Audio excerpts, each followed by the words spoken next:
All right, it's recording now. Now it's gonna be take 6. Okay, I'm recording. All right, you recording? All right.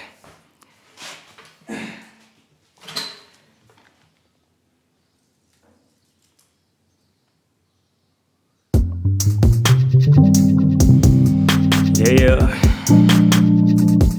yeah, yeah.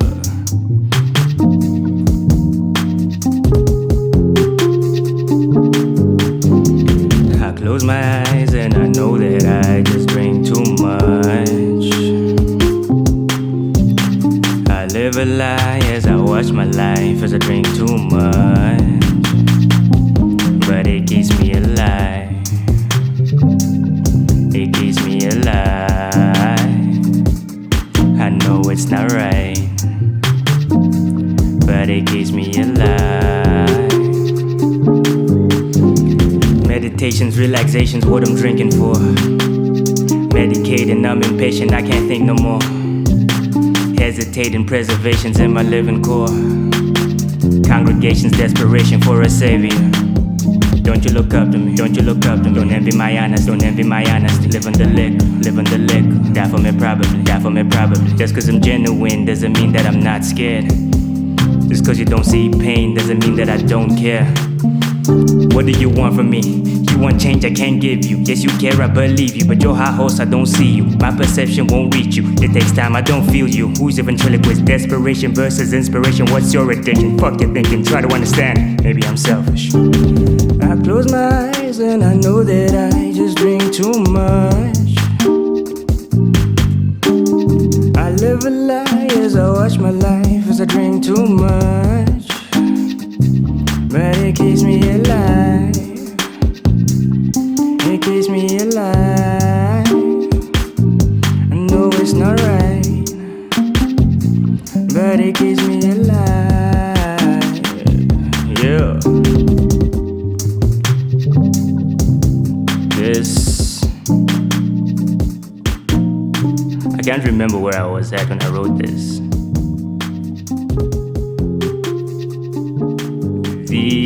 The hook. I think this was quite soon after my second relationship, and one of the reasons we fought so much was, as the song mentions, my drinking.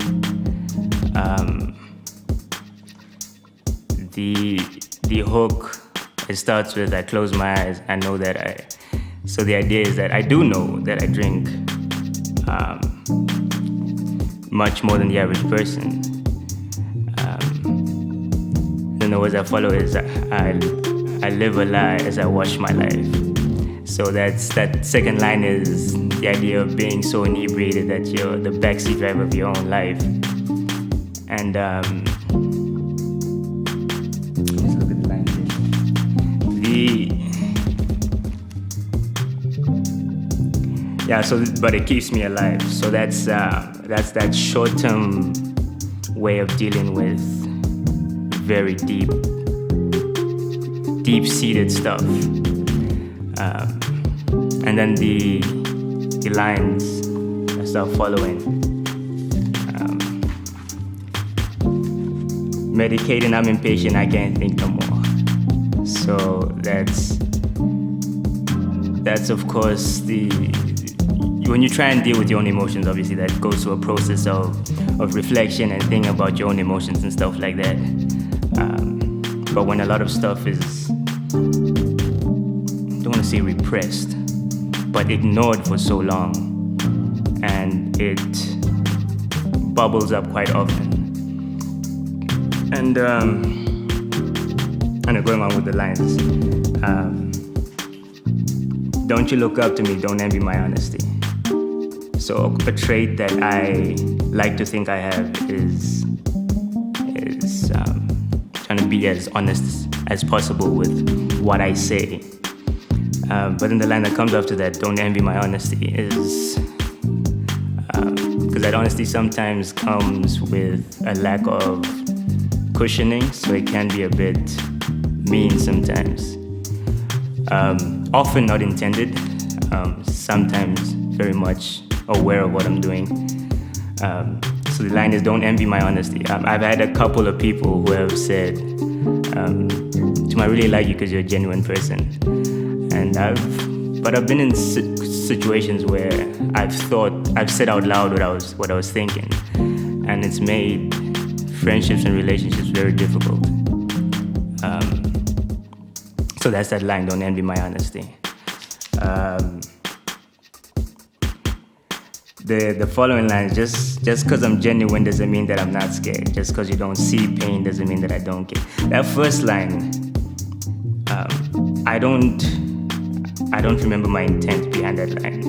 Because right now it doesn't make sense to me. Just because I'm genuine doesn't mean that I'm not scared. The two they're mutually exclusive. So I don't know what I was going for with that line. But the following line, just because you don't see pain doesn't mean that I don't care. That's an argument point that I used to have with my second girlfriend, which was my lack of being visibly upset about either what we're talking about or an action that I did.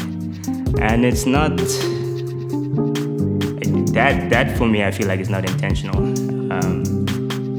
But yeah, I guess I felt the need to put it in here.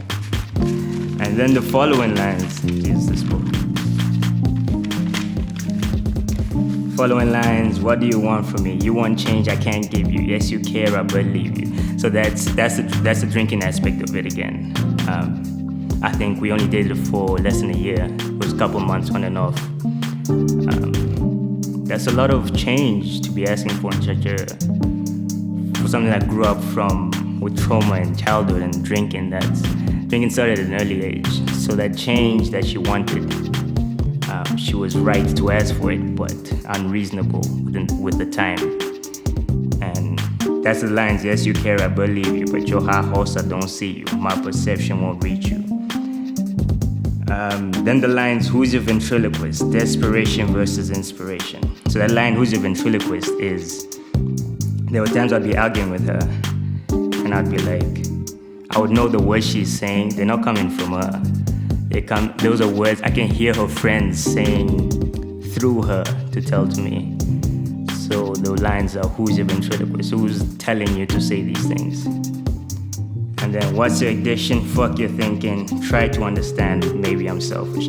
I really love how I ended that verse, because try to understand is because she doesn't know what I've been through, and I've told her things in my childhood, and so that's the line, try to understand. But then it ends, so maybe I'm selfish, maybe I'm being unreasonable, maybe I'm the one who's wrong in this.